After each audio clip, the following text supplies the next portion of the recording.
श्रीमद् भगवद गीता के चतुर्थ अध्याय के 19वें श्लोक की चर्चा कल हम लोग कर चुके हैं। 18वें श्लोक के पूर्वार्ध में आत्मयाथात्म्य का निरूपण हुआ। कर्मण्यः कर्मयः पश्येत् अकर्मणि च कर्मयः, इन शब्दों से आत्मा क्रियादि समस्त विकारों से रहित निर्विकार चेतन है और क्रियादि समस्त विकार अनात्मा कार्यक्रम संघात का धर्म है। ऐसा अंधकार और प्रकाश के तरह स्पष्ट विवेक जिसे होता है उसे कहा गया मनुष्यों में सबसे बुद्धिमान। तो 18वें श्लोक का जो उत्तरार्ध है वहां से कर्मादि में अकर्मादि दर्शन की प्रशंसा भगवान ने करना प्रारंभ कर दिया। प्रशंसा होती है उपादेयता बताने के लिए।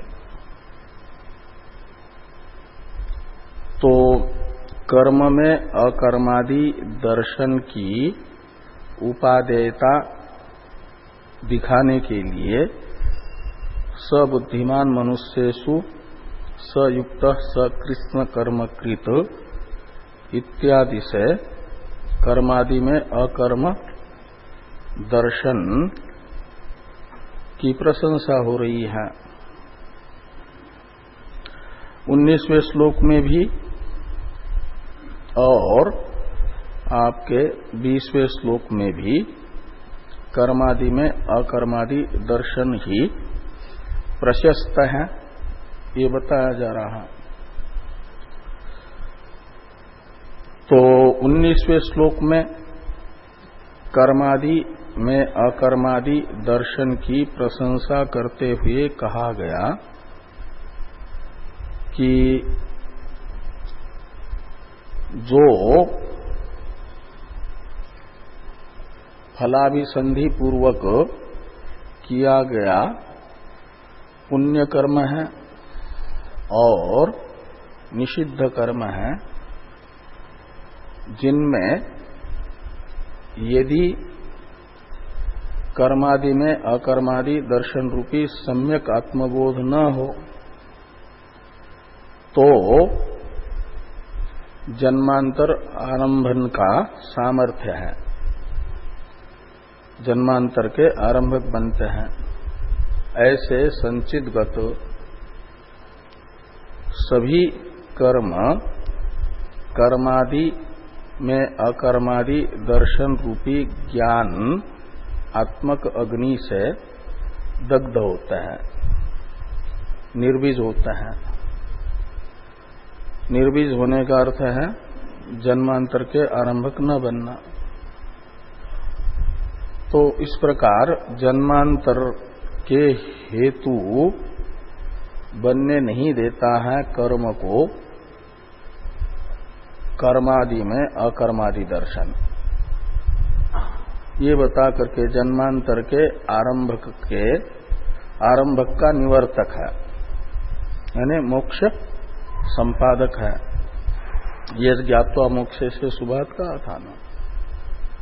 तो जन्मांतर के निमित्त का निवर्तक बनेगा तो निमित्ता पाए नैमित्तिकस्यापि अपाय के अनुसार जन्मांतर नहीं होगा। ये दिखाने के लिए कहा कर्मादि में अकर्मादि दर्शी जो होता है उसे शिष्ट लोग ज्ञानाग्नि दग्ध कर्मा पंडित कहते हैं। उसका वो दर्शन कर्म में अकर्म दर्शन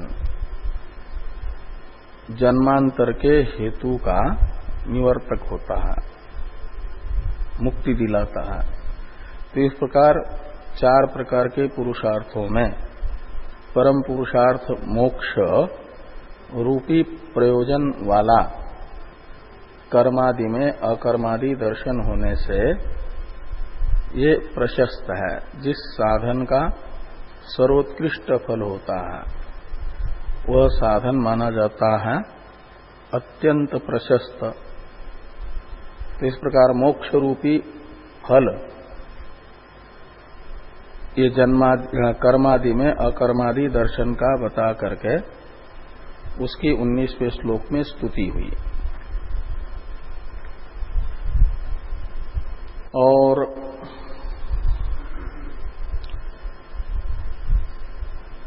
बीसवें श्लोक के अवतरण में भाष्यकार भगवान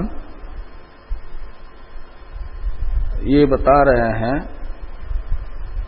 कि कर्मादि में अकर्मादि दर्शन रूपी सम्यक ज्ञानवान मनुष्यों के अवान्तर दो भेद है। ज्ञानियों के कर्मादि में अकर्मादि दर्शन का अर्थ ही है ब्रह्म ज्ञान, और ब्रह्म ज्ञान जिनको होता है ऐसे दो प्रकार के ज्ञानी होते हैं, विद्वान होते हैं। प्रवृत्त ज्ञानी, निवृत्त ज्ञानी, ऐसे दो प्रकार है। तो निवृत्त ज्ञानी जो होते हैं वे तो दोनों प्रकार के ज्ञानियों का अपना व्यक्तिगत किसी भी प्रवृत्ति का कोई प्रयोजन संपादन करना शेष नहीं रहता, कृतकृत्य होता है ज्ञानी। तो कृतकृत्य होने के कारण ऐसा कोई साधन है नहीं जिस साधन को स्वयं के प्रयोजन के लिए अनुष्ठेय के रूप में स्वीकार करना पड़े। वो कृतार्थ हैं दोनों भी, प्रवृत्त ज्ञानी भी निवृत्त ज्ञानी भी। और प्रारब्ध शेष है तो प्रारब्ध जीवित रखेगा शरीर को, और अपना फल भुगवाने के लिए प्रारब्ध के फलोपभोग अनुकूल जो चेष्टा है उतनी चेष्टाएं ज्ञानी के कार्यक्रम संघात के द्वारा कराएगा निवृत्त ज्ञानी के भी। तो ऐसा जो ज्ञानी है जो मात्र प्रारब्ध के द्वारा प्रेरित होकर के जीवन मात्र निर्वाह अनुकूल कार्यक्रम संघात से चेष्टा कर रहा, बाकी अपनी आत्मनिष्ठा में स्थित है, तो वो निवृत्त ज्ञानी। और एक है प्रवृत्त ज्ञानी, उन्हें भी अपना व्यक्तिगत प्रयोजन नहीं संपादन करना है, लेकिन ईश्वर के द्वारा ही लोक संग्रहार्थ नियुक्त है। तो वो है आचार्य कोटि के आदि जगत गुरु भाष्यकार भगवान शंकराचार्य जी जैसे महापुरुष। वो लोक संग्रहार्थ प्रवृत्ति कर रहे हैं। तो ये कह रहे हैं ज्ञान की स्तुति करते हुए 20वें श्लोक में कि ऐसा प्रवृत्त ज्ञानी लोक संग्रहार्थ बड़ी बड़ी प्रवृत्ति करता हुआ दिखने पर भी उनके वो जो कार्यक्रम संघात के द्वारा होने वाले व्यापार है, जीवन मात्र अनुकूल चेष्टा नहीं है, अभी तो बड़े बड़े कार्य हैं। तो वे इस प्रकार के लोक संग्रहार्थ बड़े बड़े कार्य करते हुए जो से सर्वकर्माणि विद्वान युक्त समाचरण करके जो कहा था, न बुद्धिभेदम जनयद अज्ञानाम कर्म संगीनाम, जो से सर्वकर्माणि विद्वान युक्त समाचरण, ऐसे कार्य में लगा हुआ जो लोक संग्रहार्थ ज्ञानी है, उनके कार्यक्रम संघात के द्वारा होने वाले कर्म भी ज्ञानी के जन्मांतर के आरंभक नहीं होते हैं, वो सब करते हुए भी अकर्ता ही है वो। इसे कह करके कर्मादि में अकर्मादि दर्शन रूपी सम्यक ज्ञान की प्रशंसा ही 20वें श्लोक में भी की जा रही है। इसी बात को भगवान भाष्यकार अवतरण भाष्य में कह रहे हैं 20वें श्लोक के, ये दो अवांतर भेद दिखा करके। निवृत्त ज्ञानी का तो व्यापार बहुत अल्प होने के कारण, जीवन मात्र चेष्ट होने के कारण उसमें अकर्तृत्व तो ठीक ही है, लेकिन प्रवृत्त ज्ञानी का भी लोक संग्रहार्थ होने वाला कर्म वह वस्तुतः ज्ञानी उसका अकर्ता ही है। नहीं वह किंचित करोति सह से बताया जा रहा है। तो 20वें श्लोक के अवतरण भाष्य को इन्हीं अर्थों में इन शब्दों को लगाना, ये जो अर्थ अभी बताया। तो देखिए, यस्तु अकर्मादि दर्शी स अकर्मादि दर्शनात् एव निष्कर्मा सन्यासी जीवन मात्र चेष्ट सन कर्मणि न प्रवर्तते। यद्यपि प्राक विवेकतः प्रवृत्त।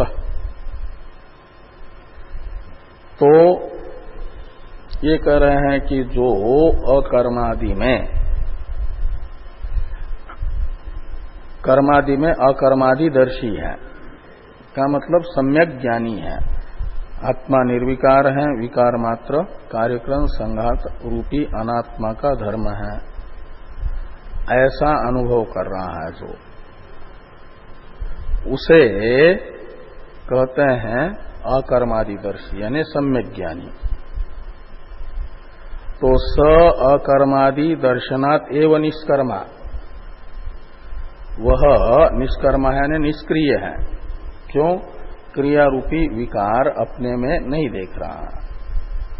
मैं तो कार्यक्रम संघात के प्रवृत्ति काल में भी और तुष्णिम भाव अवस्था में भी कार्यक्रम संघात के कर्म रूपी व्यापार से और तुष्णिम भाव रूपी उसके अभाव से भी रहित निर्विकार हूं, ये अनुभव कर रहा है जो, वो है अकर्मादिदर्शी। उसका वो अनुभव है अकर्मादि दर्शन, और इस अकर्मादि दर्शन के आधार पर ही निष्कर्मा है, यानी कर्मादि में क्या नाम, वो निर्विकार है, सन्यासी है, अपने को किसी भी कर्म का कर्ता अनुभव नहीं कर रहा है। और उसके कार्यक्रम संघात के द्वारा चेष्टा हो रही है जीवन मात्रार्थ चेष्टा, प्रारब्ध के अनुसार जीवन मात्र अनुकूल व्यापार कर रहा है। चेष्ट सन कर्मणि न प्रवर्तते, तो कर्म में वह प्रवृत्त नहीं होता, कर्मणि न प्रवर्तते का मतलब अपने किसी व्यक्तिगत प्रयोजन को उसे संपादित करना नहीं है, इसलिए किसी वो सब प्रयोजन प्राप्त हो चुका है ज्ञान से, तो उसकी किसी कर्म से उपलक्षित साधन विशेष में प्रवृत्ति नहीं होती अपने प्रयोजन के संपन्न करने के लिए। यद्यपि प्राक विवेकतः प्रवृत्त, तो विवेक है अकर्मादि दर्शन, सम्यक ज्ञान। तो इस सम्यक ज्ञान से पहले ज्ञान प्राप्ति के साधनों में प्रवृत्त था। उत्तम अधिकारी यदि था तो अंतरंग साधनों में प्रवृत्त था, श्रवण मनन आदि में, और मलादि दोषों से युक्त है तो निष्काम कर्म जो चित्त शुद्धि का साधन बताया मलादि के निवृत्ति का साधन बताया, उसमें प्रवृत्त था। लेकिन ये कब? प्राक विवेकतः, यानी इन सब साधनों से चित्त निर्दोष हुआ और तत्वमसि वाक्य से अहम ब्रह्मास्मि साक्षात्कार हुआ, उससे पहले विवेकतः प्राक प्रवृत्तों की साधक अवस्था में प्रवृत्त था। अब कहते हैं न प्रवर्तते, अभी उसकी प्रवृत्ति नहीं होगी। ये निवृत्त ज्ञानी की स्थिति बताई। और यद्यपि प्राक विवेकतः प्रवृत्तोपि यह, ऐसा अन्वय यदि करते हैं तो ये लगाना कि साधक अवस्था में यद्यपि तो प्रवृत्त था, वह प्रारब्ध कर्मा था। प्रारब्ध कर्मा का अर्थ है प्रारंभ कर दिया है साधन कर्म जिसने। एक तो प्रारब्ध होता है पहले किया हुआ कर्म जो फल देना शुरू कर चुका है, उसे कहा जाता है प्रारब्ध कर्म। लेकिन यहाँ प्रारब्ध कर्मा शब्द वो प्रारब्ध के लिए नहीं है, अपितु साधन शुरू किया है जिसने, ऐसे साधक का परामर्शक है। प्रारब्ध का अर्थ है शुरू किया है, कर्म रूपी साधन जिसने शुरू किया गया है, कर्म रूपी साधन जिसके द्वारा, ऐसा बहुरी समास है, वो है प्रारब्ध कर्म। प्रारब्ध का मतलब आरंभ किया गया है, कर्म ये न, ऐसा बहुरी समास कर लो तो प्रारब्ध कर्मा, यानी यह प्रारब्ध कर्मा, वो कौन रहेगा? साधक। तो विवेक होने से पहले, यानी सम्यक ज्ञान होने से पहले कर्म शुरू कर चुका है जो प्रारब्ध कर्मासन। उत्तर कालम और कर्म करते समय फिर सम्यक ज्ञान हुआ, तो उत्तर कालम उत्पन्न आत्म सम्यक दर्शन, तो उसे फिर कर्म करते करते बीच में ही विवेक का साधक बोध हो गया, विवेक हो गया। अहम ब्रह्मास्मि, ऐसा क्या नाम, निवर्तक, उसका अविवेक का निवर्तक, अविद्या का निवर्तक बोध हो गया। वो है आत्म सम्यक दर्शन पुरुष। तो स कर्मणि प्रयोजनम अपश्यन, अब कर्म में उसे कोई प्रयोजन विशेष प्रतीत नहीं हो रहा, तो प्रयोजन विना मंदोपि न प्रवर्तते के अनुसार ससाधनम कर्म परित्यजति एव, तो वह वो साधन यानी कर्म छोड़ देता है। ससाधन माने सांग, जो कर्म के अंग होते हैं उनको साधन कहा जाता है। उन अंगों सहित कर्म रूपी साधन का प्रयोजन उसे अब नहीं चाहिए, तो उसे छोड़ देगा। वो निवृत्त ज्ञानी की ये स्थिति रहेगी। लेकिन कोई प्रवृत्त ज्ञानी है तो वो कर्म छोड़ नहीं पाएगा, तो उसके लिए कहते हैं कि स कुतश्चित निमित्तात् कर्म परित्याग असंभवे सति।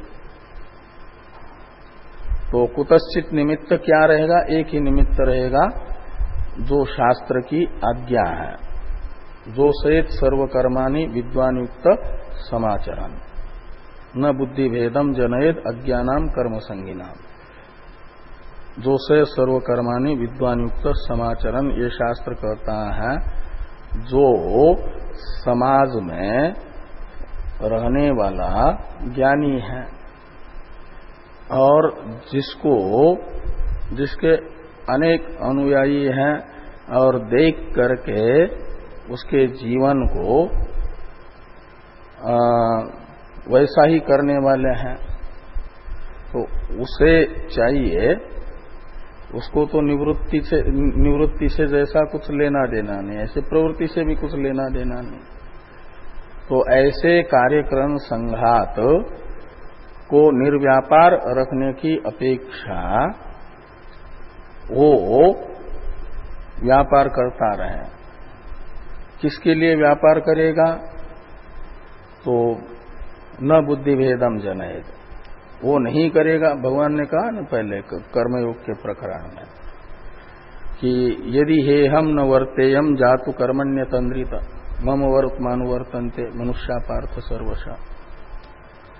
तो मेरा अनुसरण करने वाले जो मनुष्य हैं वो भी कर्म छोड़ देंगे तो उस सीधे यूरी में लोकान न कुर्याम कर्म चेद अहम।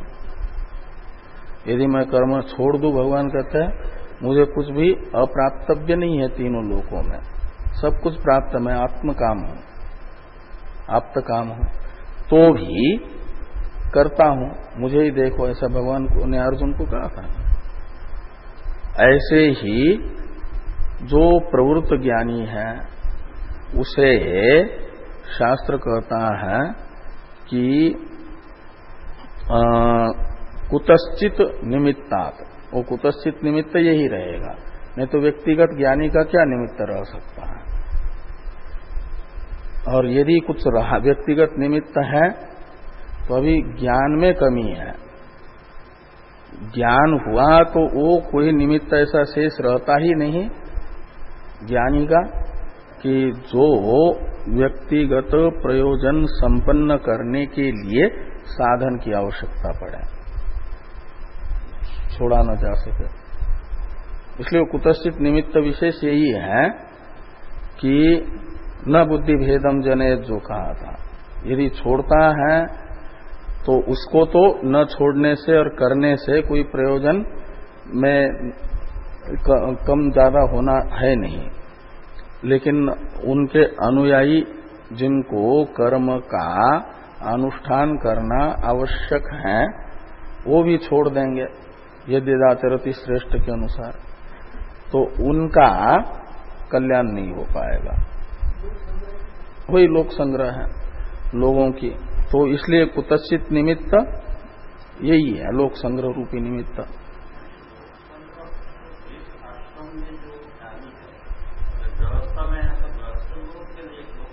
हाँ ठीक है,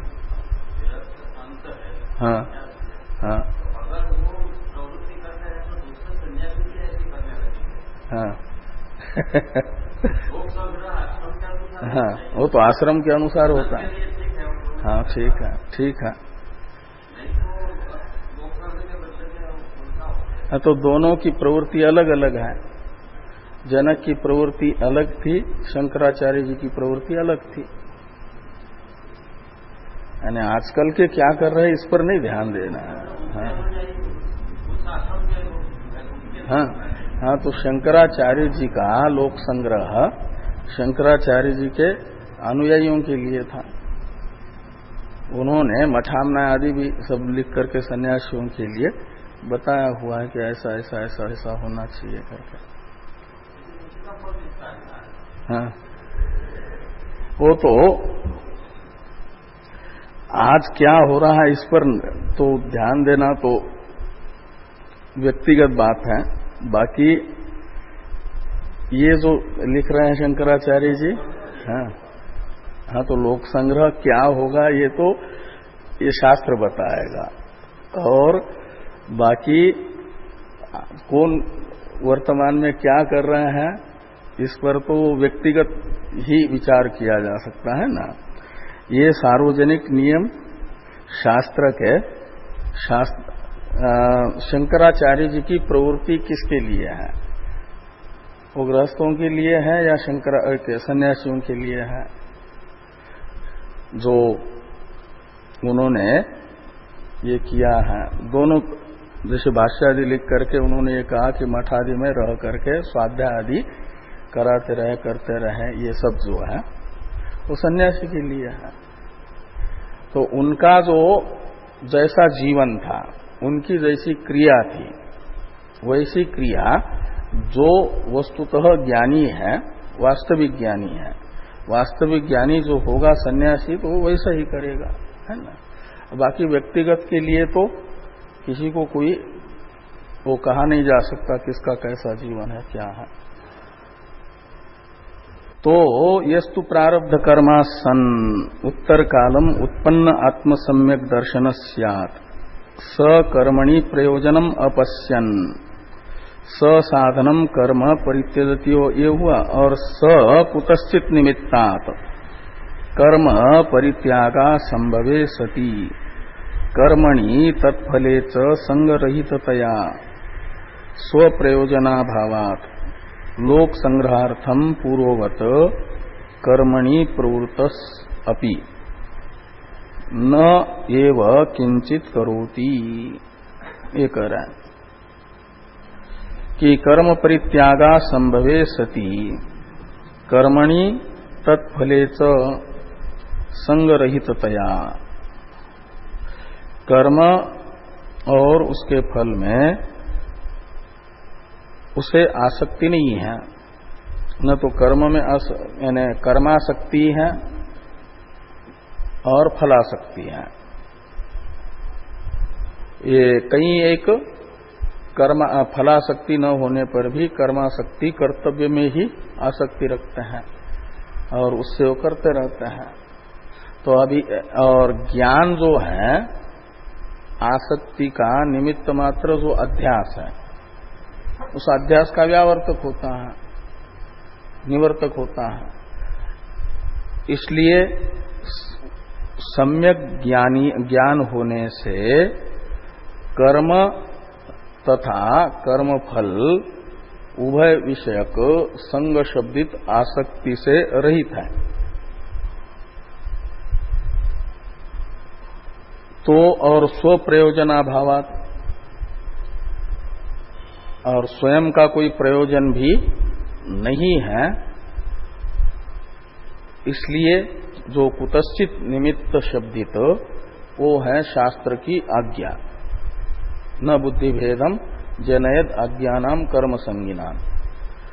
और इस शास्त्र के आज्ञा के अनुसार लोक संग्रहार्थम पूर्ववत कर्मणि प्रवृत्तो अपि, तो पहले तो स्वयं के प्रयोजन के लिए कर्म कर रहा था, साधन में लगा था, और अब स्वयं के साधन के लिए नहीं, लेकिन पूर्ववत, जैसे अपने प्रयोजन के लिए साधन कर रहा था, ऐसा ही स्वयं का कोई प्रयोजन न होने पर भी लोक संग्रहार्थ कर्मणि प्रवृत्त, तो वह लोक संग्रहार्थ कर्म भी उसका अकर्म है। ये कह रहे हैं कि नहीं वह किंचित करोति, उसका वो लोक संग्रहार्थ कार्यक्रम संघात का व्यापार, उसका वो कर्म नहीं होगा। उसमें भी उस कार्यक्रम संघात में आत्माभिमान न होने कारण यह व्यापार मैं कर रहा हूं, ये नहीं होगा।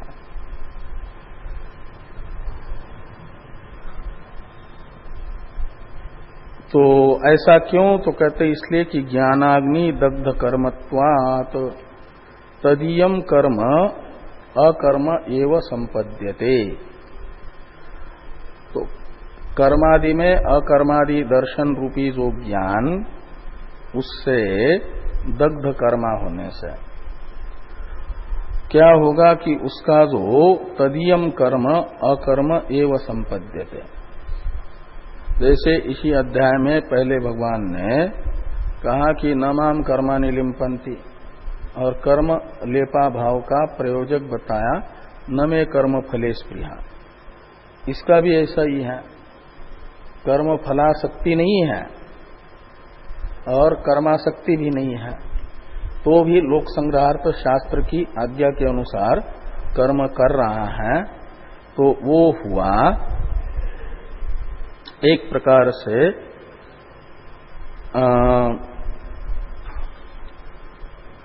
ज्ञानाग्नि दग्ध कर्मा, और उसका कर्म जो है अकर्म ही है। इति एतम अर्थम दर्शयिष्यन् आह, इस अर्थ को बताते हुए कर्मादि में अकर्मादि दर्शन की स्तुति की जा रही है त्यक्त्वा इत्यादि से। तो 20वें श्लोक का उच्चारण किया जाए। त्यक्त्वा कर्मफलासंगम नित्यतृप्तो निराश्रयः कर्मण्यभिप्रवृत्तोऽपि नैव किंचित् करोति सः।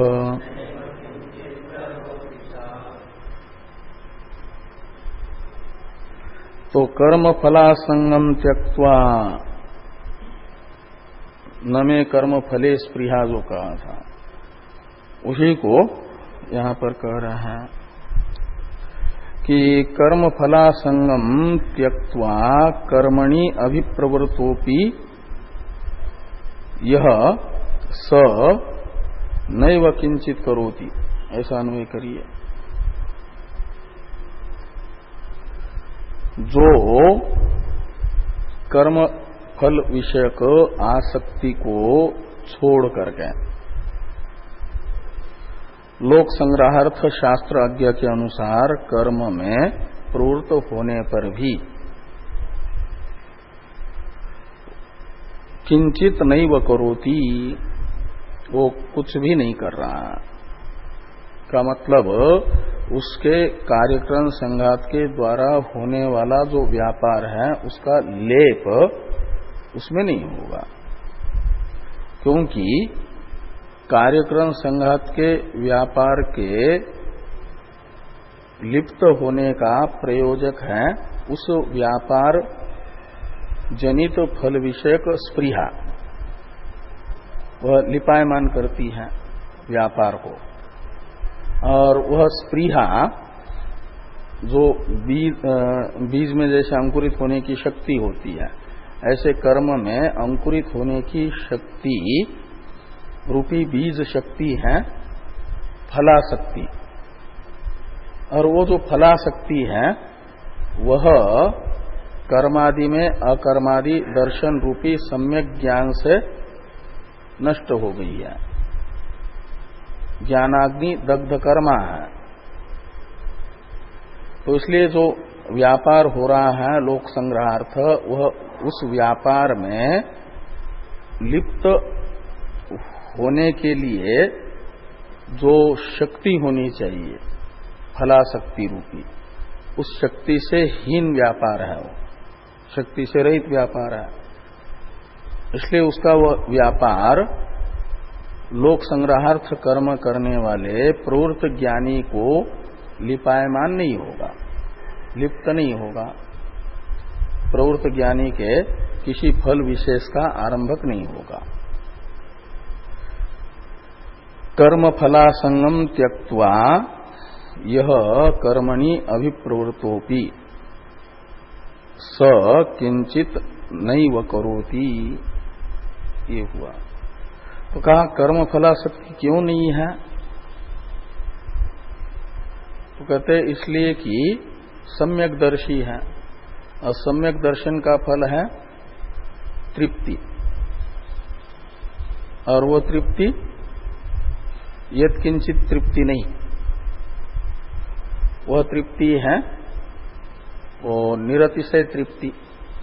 तृप्तिदीप प्रकरण में जो आत्मानं चेद विजानीयात् अयम अस्मीति पुरुष किमिच्छन कस्य कामाय शरीरम अनुसंज्वरेत कर इस श्रुति का व्याख्यान करते हुए तृप्तिदीप प्रकरण में जो लगभग 300 श्लोकों में तृप्ति बताई है, वह निरतिशय आनंद की अनुभूति रूपी तृप्ति, ब्रह्मानंद का अनुभव वो करता रहता है। तो कर्म फल जो सातिशय सुख है, आनंद है, जिस ज्ञान के फलभूत आनंद का लेश मात्र है कर्म फल, तो जिसको कर्म फल का सुख रूपी लेश जिसका है, ऐसा असीमित आनंद हमेशा अनुभव में आ रहा है, वो है नित्य तृप्त। और ऐसे नित्य तृप्त के कार्यक्रम संघात की प्रवृत्ति हो रही है। उस प्रवृत्ति का प्रयोजक, प्रवृत्ति जनित जो वह जिस आनंद का अनुभव कर रहा है, उस आनंद का लेश है, उस लेश में आसक्ति उसे नहीं हो सकती। कर्म फलासक्ति क्यों नहीं है? तो इसका हेतु है कि वो नित्य तृप्त है और निराश्रय भी है। का मतलब अनात्मा कार्यक्रम संघात में उसका तादात्म्य अभिमान भी नहीं है। कर्म फलासक्ति उसमें हो सकती है। कर्म फल क्या करता है? शरीर को सुख देता है, कार्यक्रम संघात को। कार्यक्रम संघात को तात्कालिक सुख और की अनुभूति होती है कर्म फल से, वही कर्म फल है। और वह कार्यक्रम संघात मैं हूं ऐसा जिसका निश्चय होगा, उसे तो कर्म फल में आसक्ति हो सकती है, लेकिन वो कार्यक्रम संघात में आत्माभिमान रूपी जो अभिनिवेश है, वह अभिनिवेश उसका कर्मादि में अकर्मादि दर्शन रूपी सम्यक ज्ञान से निवृत्त हो गया है। इसलिए वह निराश्रय है। का मतलब कार्यक्रम संघात में उसकी अहंता स्थित नहीं है, सम्यक ज्ञानी है। नित्य तृप्त क्यों है? निराश्रय है। इसलिए जो भ्रांत पुरुष है, कार्यक्रम संघात में आत्माभिमान करता है, वह निराश्रय नहीं होता। उसका आश्रय है स्वयं कार्यक्रम संघात ही। और निराश्रय है स्वयं को छोड़ करके और किसी का भी आश्रय जिसने अधिकरण के रूप में अपनी अहंता को स्थापित करने के लिए नहीं लिया है, वो है निराश्रय यानी स्वस्थ। स्वस्थ कहते हैं स्वयं में स्थित, और जिसकी अहंता का आलंबन स्वयं न होकर के अस्व है, वह निराश्रय नहीं होगा, साश्रय होगा। तो नित्य तृप्ति में हेतु है निराश्रय यानी स्वस्थ है, और आत्मा ही निरतिशय आनंद स्वरूप होने के कारण वो नित्य तृप्त है। अनात्मा कार्यक्रम संघात नित्य तृप्त हो नहीं सकता। इसलिए जो साश्रय है उसमें वो नित्य तृप्ति हो नहीं सकती, और नित्य तृप्ति जिसमें नहीं है वह कर्म फलासक्ति से रहित भी नहीं होता। इस अभिप्राय से कहा निराश्रय। तो नित्य तृप्त निराश्रय यह स कर्म फलासंगम त्यक्त्वा कर्मणि अभिप्रवृत्तोपि किंचित नैव करोति। इसे लगाना, जो कर्मादि में अकर्मादि दर्शन से निराश्रय हो गया, का मतलब आत्मा में ही अपनी अहंता को अच्छी तरह से स्थित कर दिया है, ब्रह्मनिष्ठ है, वह नित्य तृप्त है, और नित्य तृप्त होने के कारण कर्म फलासक्ति से रहित है। और ऐसा व्यक्ति प्रवृत्त ज्ञानी न बुद्धि वेदम जनयत इत्यादि शास्त्र से प्रेरित होकर के, उसका प्रवर्तक कोई फलासक्ति नहीं है, उसका प्रवर्तक मात्र शास्त्र वचन है। जैसे वो निवृत्ति से उसका कोई प्रयोजन नहीं है, तो प्रवृत्ति से भी कोई प्रयोजन नहीं है, लेकिन उसके प्रवृत्ति से दूसरों का प्रयोजन संपन्न होना है, दूसरों का कल्याण होना है।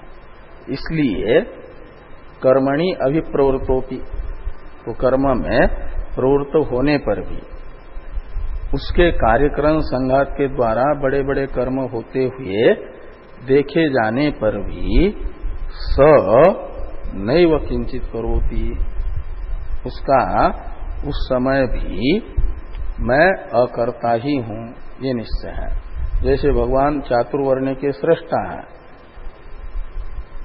मायिक स्वरूप को लेकर के, औपाधिक स्वरूप को लेकर के, लेकिन भगवान का चातुर्वर्ण्य सृष्टा जो औपाधिक स्वरूप है वही मैं हूं, ये निश्चय उस समय नहीं है, उस समय भी।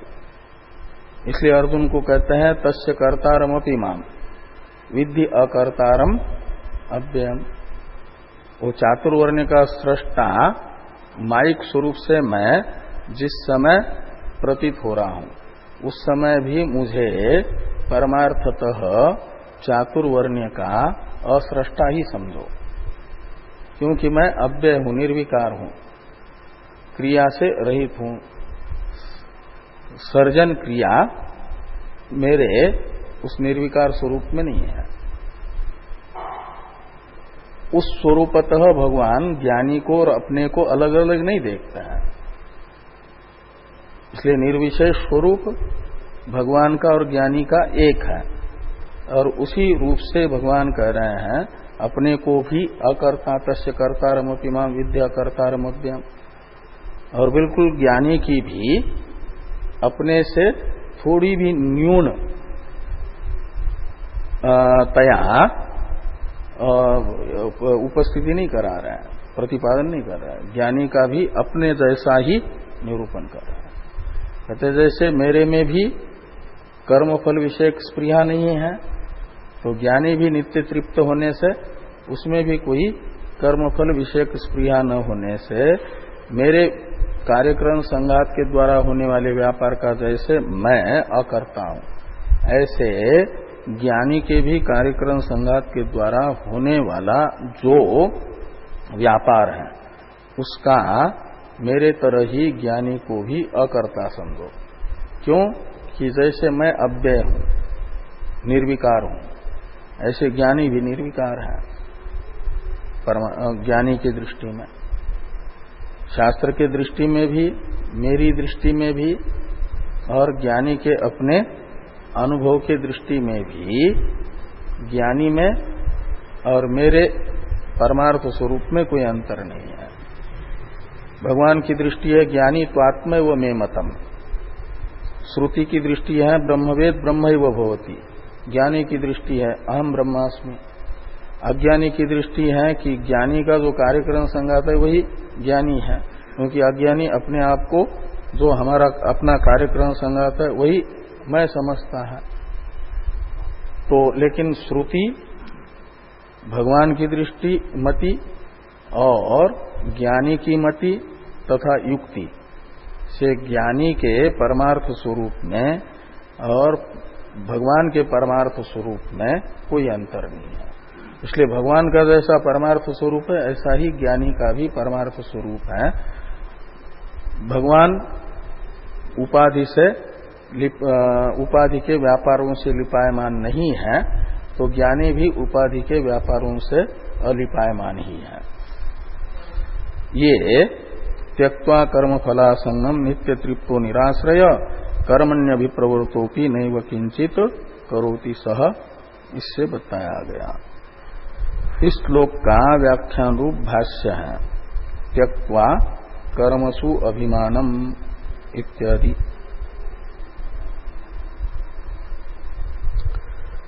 तो त्यक्त्वा कर्मसु अभिमानम फलासंगं च यथोक्तेन ज्ञानेन नित्यतृप्तो निराकांक्षो विषयेषु इत्यर्थ। तो जो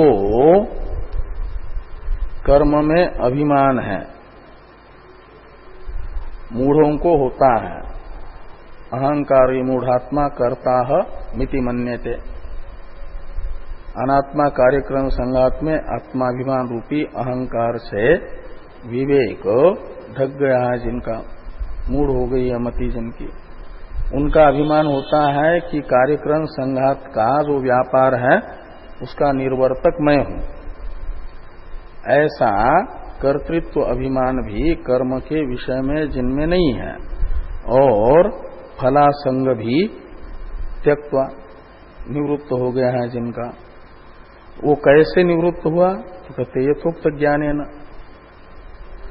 और इसीलिए नित्य तृप्त है। और नित्य तृप्त का अर्थ कर रहा है कि निराकांक्ष विषयेषु इत्यर्थ, विषय विषयक आकांक्षा उनके हृदय में नहीं है। एक प्रकार से जो आत्मानं चेद विजानियाद अयम अस्मिति पुरुष किमिच्छन कस्य कामाय, इसमें जैसे बताया कि आत्मज्ञानी के अंदर कोई कामना नहीं रहती, प्रजाति यदा कामना, विषय विषयक कामनाएं समाप्त होती हैं।